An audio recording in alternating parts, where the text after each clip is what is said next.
feel so badly dressed after that tour. Well, I do have a tweed jacket there, actually, so we do have a passion for clothes, and tweed especially. Just not on ourselves. We're just not wearing them right now.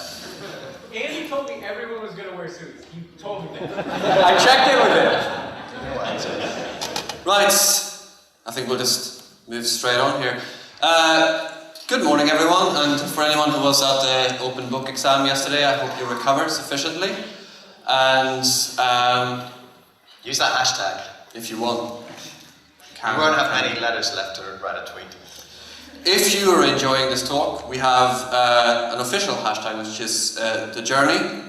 And as you know, if you're really enjoying it, we always provide a really long hashtag.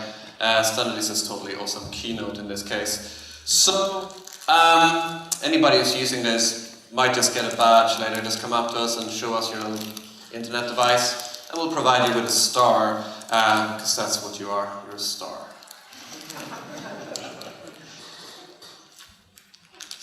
So we throw stuff a lot. Oh Jesus, we actually hit that guy. I'm really sorry. And there's like a disclaimer here. So if we hit you, it's really not our fault, it's your fault. Because you're sitting here and you're paid to be abused like this. Okay. So what are we going to be covering today? As Jesse introduced, we're really talking about the journey that one goes on to learn and how one grows as an individual. We'll be starting off by looking at self-actualization, introducing some thoughts on that. We'll then look at this apprentice, journeyman, master model of learning, which talking to Eric Speakerman the other day, which was really interesting. It's still very much prevalent in Europe, not so much in the UK, but this idea that you go and learn with a master and then you go on a journey with other masters to learn from other people. And we're quite interested in that idea that one goes on a journey in life and learns through going on that journey. We'll then take a short detour and look at the legend, which will summarize the whole journey in the form of a character who Jesse has just told you all of our talk, which we'll see shortly, and then we'll look at what it means to be a master as well. Because we teach in the university, we kind of like to impart some of the books that we kind of amass in our vast library, or not, as it were. Our Kindles. There's a couple of books that we'd like to recommend that would sort of tie in a little bit to the talk that we're doing today. First of all... by a couple, he means three. Yeah, loosely speaking, a couple. Richard Sennett's book, The Craftsman, is a really excellent book, and anybody who's in any kind of creative industry or anybody who's interested in kind of the history of craft really should be taking a look at this book. It's really about kind of how to become skilled as a human being, and it's not just about potters and silversmiths and people who are kind of doing various handcrafts like that. It's about craft people in a wider sense. People who are using computers, the craftsmen who built the Linux system, etc. And our second book is Christopher Vogler's The Writer's Journey. It's really a book about narrative and about storytelling. And I'm fortunate enough to teach on a master's program at the university, so students say, oh, you should read this book. And I'm like, what? Understanding comics? Should I read? Yeah. I'm not really into comics, to be honest with you. Then I read Understanding Comics, my head explodes, and I'm like, you need to read Understanding Comics. I'm like waking up my wife, who's a silversmith, saying, you need to read Understanding Comics. So we get to learn about all of these books. This book is really about a narrative structure for journeys, and kind of comes back to this idea that all journeys in film and stories and in everything are the same. They all follow the same paths. And that's because they all come back to basic human psychology. And it's a fantastic book, and it's very much focused on what we're talking about today, which is the journey that you go through in life. Finally, this little book, which is more like a pamphlet, really. It's tiny. Look, you can get it free on the web if you're a cheapskate. But it's a really, really good little kind of piece of advice on just about getting to know yourself and how to make the right decisions in life. It's about kind of getting to know your strengths and looking at your relationships and just the environment around you, and how that can make you sort of a more successful is kind of a strange word, but it's more kind of well-rounded human being. And one of the interesting counsels he gives in this book is to start a second career before you have completed the first one, and all the careers that you have throughout your life will kind of inform you as you progress. So, we're going to start off by talking about self-actualization. This term was introduced originally by Kurt Goldstein, but was popularized by Carl Rogers and Abraham Maslow. And many of you probably know Maslow through Maslow's hierarchy of needs. Carl Rogers as well, really interesting guy. If you get his book on becoming a person, it's fantastic. It's a book about psychotherapy, but it's really about what it means to actually grow yourself as somebody and to try and fulfill your full potential. Very well worth getting. And Rogers wrote of man's tendency to actualize himself and to become his potentialities and to express and activate all the capacities of the man. So that's kind of like what we as human beings are striving for. We want to become something which is kind of like just have some kind of meaning, some kind of fulfillment in our lives. Maslow, in his quite famous hierarchy of needs model, he was kind of trying to formalize this in a way. And for those of you who've seen this before, you kind of know what we're talking about here. But just as a reminder, when all the basic and mental needs as humans are fulfilled, then we can get on to the stage of actualization, and you can get to the full personal potential. You can fulfill your full personal potential. And that top part of the triangle is really kind of what we're talking about today. And Maslow sums it up really nicely in this quote: what a man can be, a man must be, he must be. Or you could change that for a woman as well. It's very kind of patriarchal, that, isn't it? But wouldn't it be great if you were all the 1% of people who actually achieve self-actualization, who actually look at the top bit of the pyramid and start to think, well, I'm feeding my kids, I'm paying my mortgage, I'm paying the bills, everything's going great, I'm doing a job, it's all exciting, but I want to do more, I want to learn more. And wouldn't it be great if we all started to look at the top part of the pyramid and started to think about that aspect? So there are two ways of learning. One is by accident and the second is by intention. And both of those are useful and lead to different outcomes. We can learn by accident. We can be browsing the internet, we can go to Smashing Magazine, we can learn something about typography on a Smashing Magazine article, or we can go to NetTuts and we can learn something else. And all of these tiny little bits of knowledge are growing us as a person, growing our knowledge, growing our awareness, building our understanding of the craft. But we can also learn by intention, by setting big goals, big macro goals for our lives. And I think it's important that we define a goal. If you want to reach some kind of potential, if you want to kind of get to a place which is kind of a little bit, you want to be a little bit better than you are right now at a particular thing, you want to just kind of get a little bit further, the first step really, and it seems like such a simple thing, but it's something that we kind of usually forget because we're just so busy doing stuff. But to actually define what that goal is, what am I hoping to achieve, it's something that you have to set aside a little bit of time to do, and a lot of people kind of just blindly stumble forwards towards some kind of ambiguous point that they haven't really formalized in their heads, which means that even if you get there, you don't really know that you're there because you haven't really defined it. So, we need to define a pathway to success, and this is, I think it's maybe the third or fourth slide from the master's course that we run.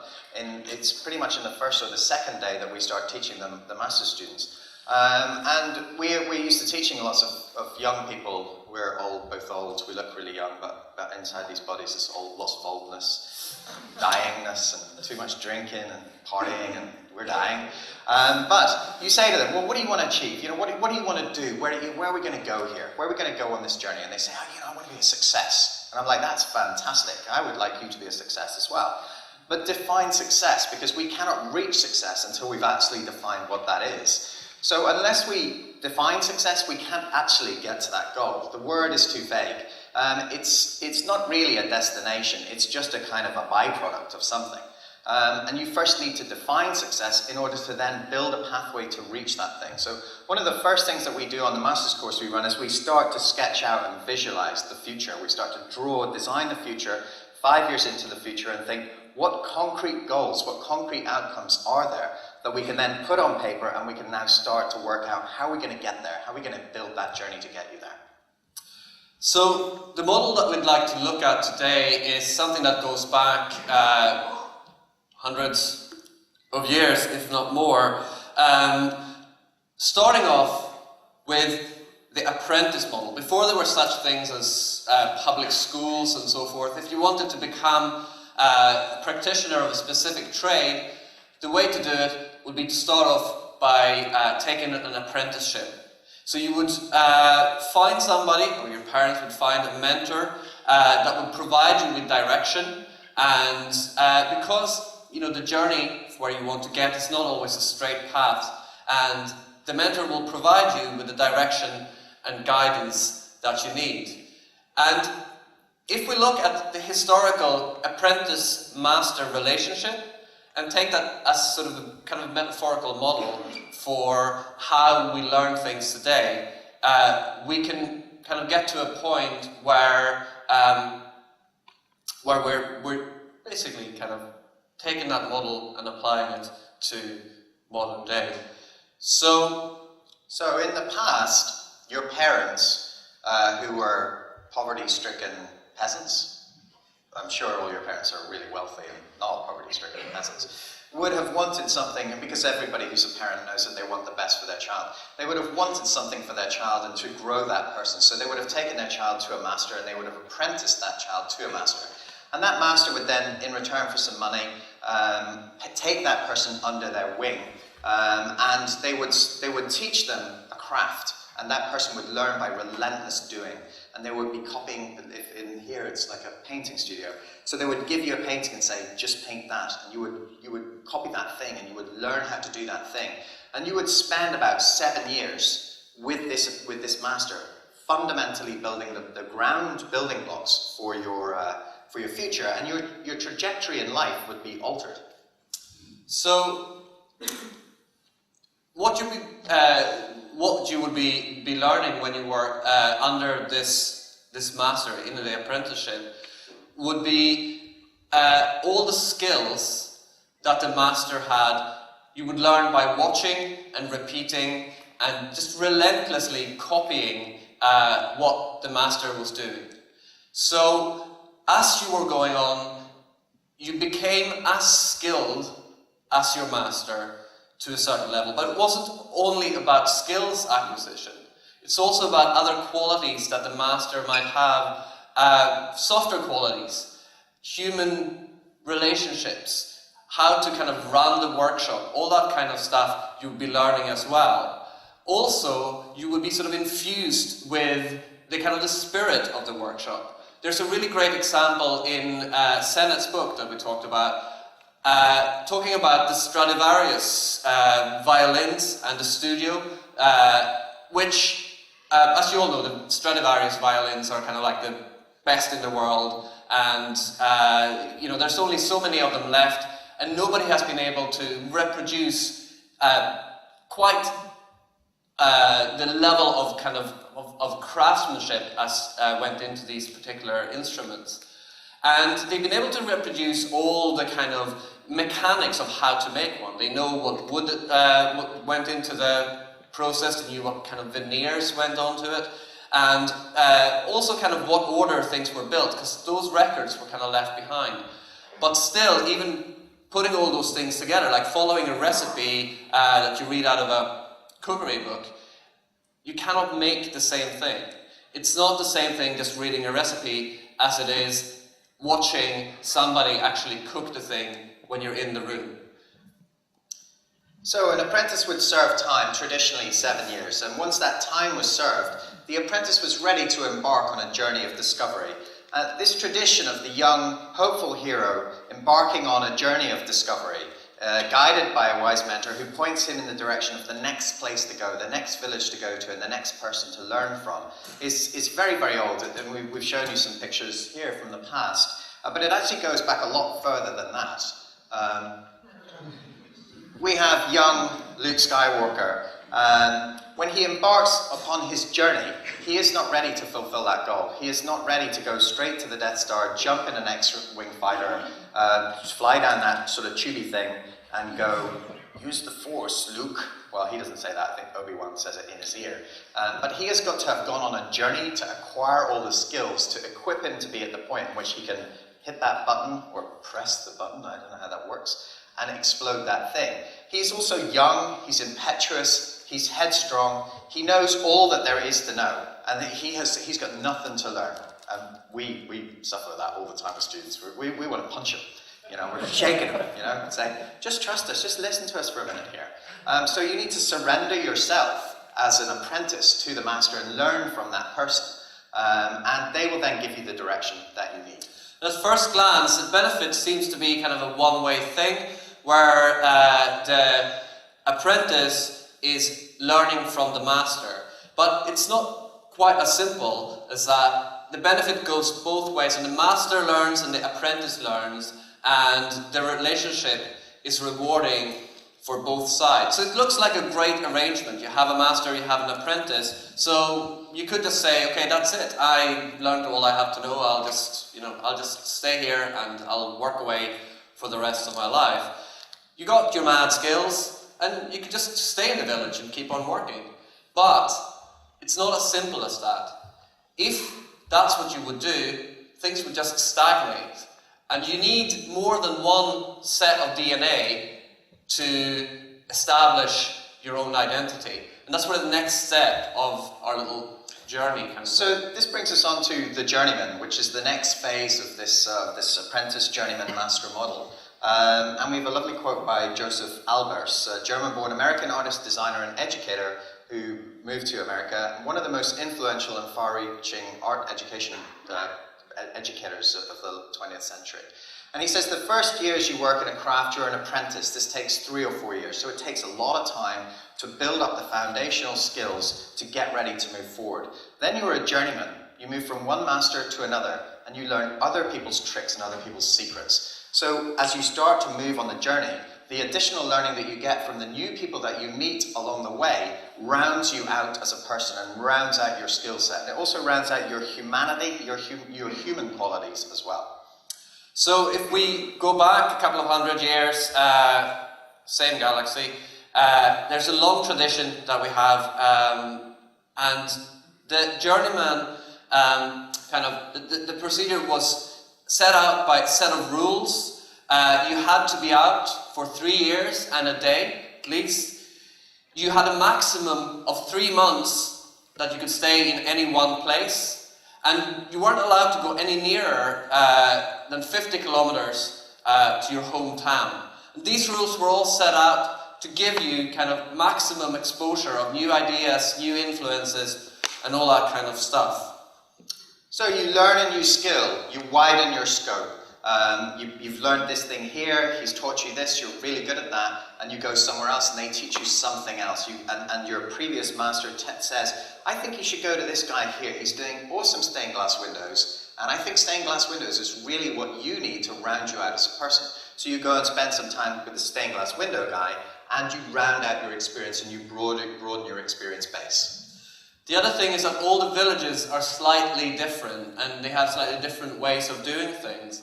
And as you go around, you learn new things and new ways of doing things, not just related to your craft, but how you interact with people and so forth. And Eric Spiekerman, when he was here on Tuesday, he put it. I think you should do this one because you can do the German accent. I was talking to Eric before he did the talk, and he said, oh, what are you talking about on Thursday? And I said, we're talking about the apprentice journeyman master model. And he said, oh, that's amazing. That was how I was trained. I was like, shit, unbelievable. He said, I was an apprentice, I learned this stuff, and then I was a journeyman, I did this thing, and then I was a master. I was like, bloody hell, what? You know, there's much more in Europe, and mainland Europe is much bigger tradition. And he said, it's not just about going around from village to village. He goes, hey, maybe you sleep with the master's daughter, you know? And then, then you're getting the DNA spread around. I was like, Eric, we have to put that into the talk. So, going back in history again, we can see now that Luke only became ready to fulfill his goal by the skills he learned on his journey. When he heard that voice in his helmet saying, use the force, he would have just gone, what? But now, he's ready, and he can blow shit up. So, the journey is not straight. If we cast our mind back to Luke, he's at the bottom and he's going to the top. So, the journey is not straightforward. It doesn't just go like this. He is not ready to go and fly straight to the Death Star and blow that thing up. In fact, his journey, and Vogler writes about this a lot in The Writer's Journey and The Hero's Journey also. I think it's Joseph Campbell, The Hero's Journey, which is previous to Vogler. Writes in The Writer's Journey, the journey is one with many stops along the way, and at each point the hero is learning new things. And you are all the hero of your own story, so you need to start thinking about the journey that you're going on. So once you serve your time in one place, you need to find your next master. You need to see new ways of doing things, broaden your perspective, spread your DNA, all that kind of stuff. Traditionally, finding the next master was something that was kind of a little bit of a mix between you set out and you went out on your own road and your own way, and you just wandered a little bit aimlessly. But usually, the previous master was sending you in a direction, saying, 3 villages down, there's a great guy, go and see him. Nowadays, we have additional options when it comes to finding the next master. There's 2 possible routes here. First of all, we have the real, physical, real-life mentor, who is the kind of traditional way of looking at things. The real mentor offers additional intangible qualities, the softer qualities that we were talking about. You can sit next to someone and watch them, see how they work. You can just do all the kind of non-verbal communication stuff that kind of teaches you a lot. These are crucial things, and they're hard to learn from afar. I'll go to that next slide. I have a student here, David Turner. Is he here? David Turner. He wrote a great blog post about a month ago or something about learning and all that kind of stuff, all that malarkey that we're doing in the university. And one of his headings in terms of how you can grow and how you can fulfill your potential was, don't be a dick. Okay? And I tweeted and said, you should read this. It's got some really great kind of advice in it. And this is the kind of advice that you get sitting beside somebody, working in a studio, or working with somebody, next to somebody. They can kind of watch you and they can see how you interrelate with people, and they can say, you know what, maybe the way you just kind of approached that was a bit dickish, and you didn't really sell yourself very well there, and you're not really giving a good impression. Those are the kinds of additional types of learning, over and above learning the skill set, that are really, really useful, that you can get from a real mentor as opposed to, say, a virtual mentor. Ryan Sims, in his talk in Build 2009, introduced this concept, which I think is really interesting, of the virtual mentor. Somebody that you don't necessarily sit in a studio with, but you look to from afar. So he talked, for example, maybe Jeffrey Zeldman would be your mentor. So you would identify somebody who you wanted to aspire to be, and you would look at that person and you would follow what they had done, and you would start to learn by looking at that person. So it might be that you want to be a type guru. So you look at, say, somebody like Tim Brown, or you look at someone like Jason Santamaria, or you look at someone like Eric Spiekerman, and you take that mix of people, and you have those people as virtual mentors from afar, who can inspire you and grow you. Okay, so at every stage you grow, so you're kind of leveling up, but it's like in real life. So you're learning from different masters, and that becomes sort of a way of really becoming more than the sum of your parts. And to kind of show how this works, we'd like to tell you a little story. Just how journeys are fundamental, grounded in human nature. They're again, quoting Vogler from The Writer's Journey, all stories are comprised of the same elements, and that's because they're built from human nature. And without further ado, so we're going to go on a journey. Oh, that's so much better. So we're going on a journey of learning, and a journey of self-fulfillment, and a journey of growth, and a journey of, as Drucker puts it, growing oneself and becoming better. And we start with our hero, Link. So here's Link, and he has a goal. He needs to rescue the princess.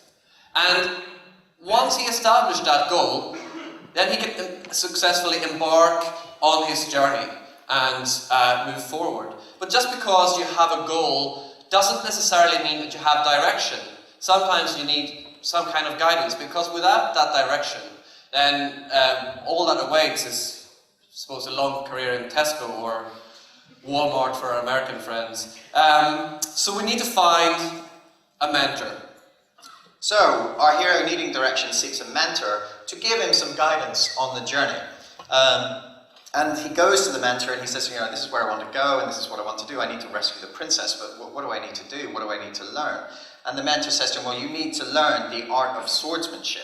So he gives him a wooden sword and he sets him out to kind of swing this thing around and learn how to use that thing in various different ways, and tells him to master that art. And that takes time, and that is time that Link must serve, because he has to learn the fundamentals, because they are going to be the foundational skills of his trade.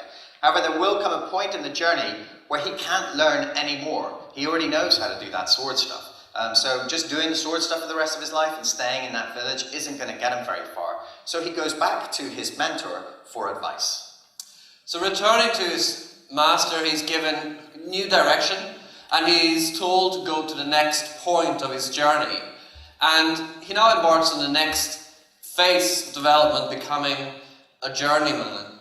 And the mentor provides a map with directions, how to get to the next place, how to get to the next mentor, how to get to the next master who perhaps would be in a different village. The entirety of the map is not clear at this stage. Maybe the master was only aware of this kind of part of the world, but the journey that he's embarking upon will equip him with the necessary tools and skills and wisdom to travel further. So our hero's first mentor only knows so much about the map and can point him in the direction of this first part of the map. His next mentor that he meets in the second quadrant of the map will point him in a new direction after he's served his 3 months with that master.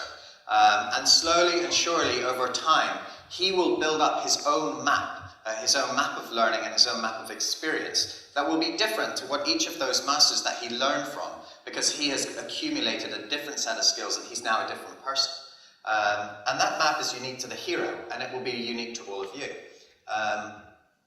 So armed with newly acquired knowledge and sense of directions to go in, the hero moves forward. He's learning new skills every 3 months, moving to a new village or town, acquiring new ways of seeing, and here is mentor number 2, where he will spend 3 months, and can't spend any more time than that because those are the rules. And the new skill, he knows how to use the wooden sword, is using the boomerang. So he is able, with these new skills, to get to places that he hasn't gone to before.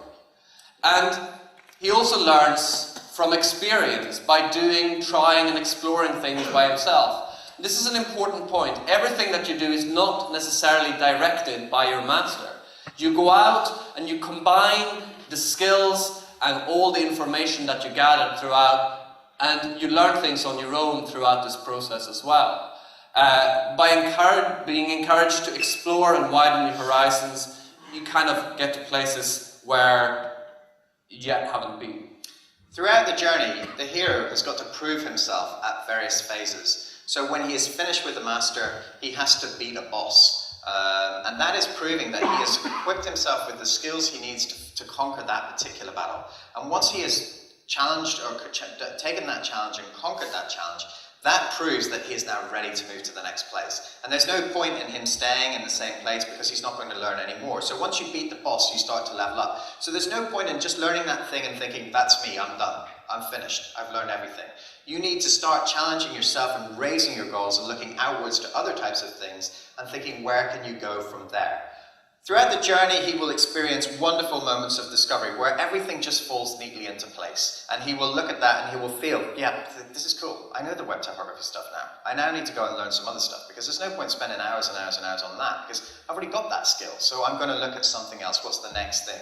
I think the real danger here as well, and something worth remembering, is that when everything has fallen into place, you kind of feel a sense of relief, a sense of calm, and it's kind of like a good time to just sort of, put the game down, and then 2 years later you just remember that Yeah, I was in the middle of that. It's a good reason to not be satisfied with where you're at. Try to move on to the next step when you feel best about what you're doing. Try to learn something new. Try to challenge yourself. So by now you know the score. We're not going to repeat that bit. It's a rinse and repeat process, okay? We've learned the foundational skills. We've gone to the new master. We've learned some new skills. We go on. We repeat that process. And hopefully we repeat that process over life. It's not finished. That journey is never finished. You're constantly learning. The boomerang, the sword, the bow, the arrow. The hero needs all of these skills to complete the quest. And he learns those skills from different masters along the way by undertaking mini quests, beating bosses to prove his worth. So, throughout this process, you have to make informed choices. You can't go to all the places on the map, at least not at once. And sometimes you take detours. You might be going off looking for treasure. You might get completely lost, but that's okay, because what you find in these unexpected places can be really beneficial. It can bring stuff to you as a person that you would never have got if you just had followed a straight map. So it's good to embrace that little bit of detouring and getting lost occasionally. Embracing serendipity, learning by accident, those are all good things. Perhaps you go to a book club, UX book club in Belfast, and they say this week's topic is Don Norman's book, and so we're all going to read Don Norman's book. And you get detoured for a minute, and you start to think, psychology, this is really interesting, this area of psychology. I should really learn a little bit more about that. And these are the accidental discoveries along the way that you can then start to burrow down and learn more. So, there are many masters along the way, and as you go, the knowledge and skills that you acquire amass, combining into new and more powerful competencies. And each mentor, we took this photo last night. Sorry, Jason. Each mentor you encounter on your journey, be they virtual or real, have specific characteristics, and they will teach you a new set of skills. You will equip yourself with these new skills, guided by your masters, until you're a fully rounded out person. So every hero's journey is different. The knowledge and skills that you acquire amass, they take you in different directions. Every hero's journey is different. You may start with Jeffrey Zelman, the keeper of standards, and he may suggest that you perhaps for the next stage of your journey, you go and spend some time, or you use as a virtual mentor, Jason Santamaria, the trusty typographic toiler, and he may suggest that you go and spend some time with the next person, Aaron Walter, the winged messenger of emotion, and the collection of all of these things will make you different. But a different person may start with Jeffrey Zelman, the keeper of standards. He may then move to Josh Brewer, the torchbearer of user experience. And he then may end up going to somebody completely different, like Craig Mott, the keeper of the future of publishing. Is that okay? That one wasn't rehearsed. And so, the journey continues. The keeper of the future of publishing is shit, actually. We come up with a better one and we'll tweet you later. So the journey continues until finally you're at a stage where you can become the master. And once you become a master, what you realize is that the journey isn't really stopping there. The journey isn't ending. It's just that your role in the journey changes. And we'd just like to throw in a little bit of Lion King references. And the circle of life is complete. So you then start to realize that perhaps there's an opportunity for you, now that you have amassed these skills and now you have acquired mastery of your subject, to become a master yourself and to guide other people. So it's about thinking about the relationships along the way, and it's about thinking to get to a point where you start to think, there's something I could do here to help other people and to give something back. So along your journey, lots of people hopefully have been very giving to you, and they have given you their knowledge, their experience, and all the things that they have learned through the School of Hard Knocks. And it's then your opportunity to give that back to somebody who is younger and who is following you on the journey. So we become a cycle. Peter Drucker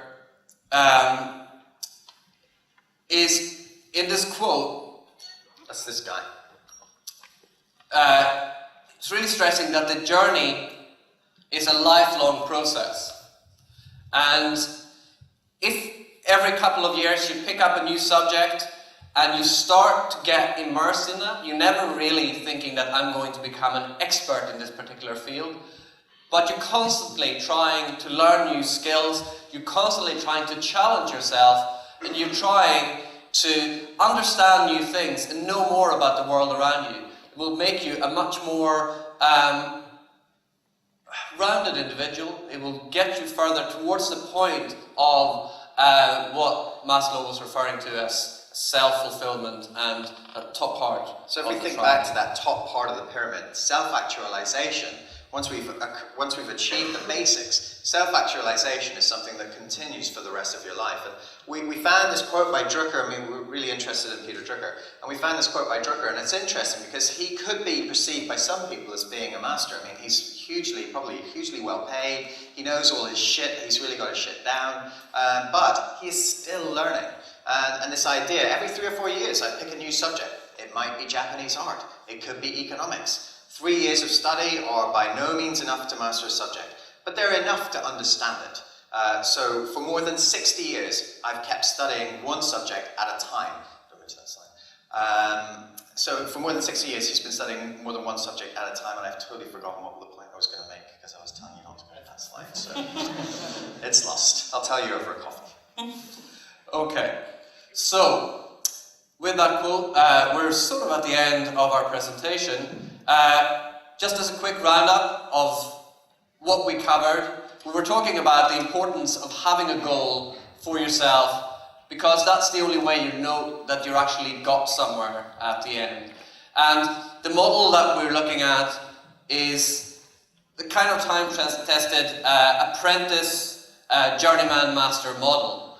So throughout the stage of being an apprentice, you're kind of learning by repeating, and you're graduating to a point where, as a journeyman, you're going out and you're combining the various skills you have, and you're coming up with sort of new mixes, and you're doing stuff which is a little bit more individual, and at the final point, you are becoming a master yourself, and that's somebody who can take all these skills that you acquired throughout the way and make something completely new with it. And so, at the start, Nicklas is like Luke, and I am like Obi-Wan. Okay? I need a cape or a cloak. But eventually, he will become like Obi-Wan. I'm a little bit older than him, so I can say that. Eventually, he will become like Obi-Wan, and it will then become his responsibility to pass on that knowledge to somebody else. So I think it's thinking about how we exist as humans within a wider frame of reference within the world, and how we can see ourselves in relation to other people and having empathy for other people. And the point I was going to make has just come back to me, which was Tim Brown. I think it's Tim Brown, not the Tim Brown type Tim Brown, but the other Tim Brown from IDEO Design, who talks about T-shaped people. Do you know? Hands up if you know T-shaped people. A few people. T-shaped people, essentially people who have a depth of skill here. They're really, really good at something, but they also have an empathy. They understand other ways of doing things. And that part of the T is really, really important in terms of growing your awareness and understanding how to work with others and understanding what they do and having that awareness, which makes you richer as a person. So that is our talk, and thank you very much for listening. And we'll talk from here.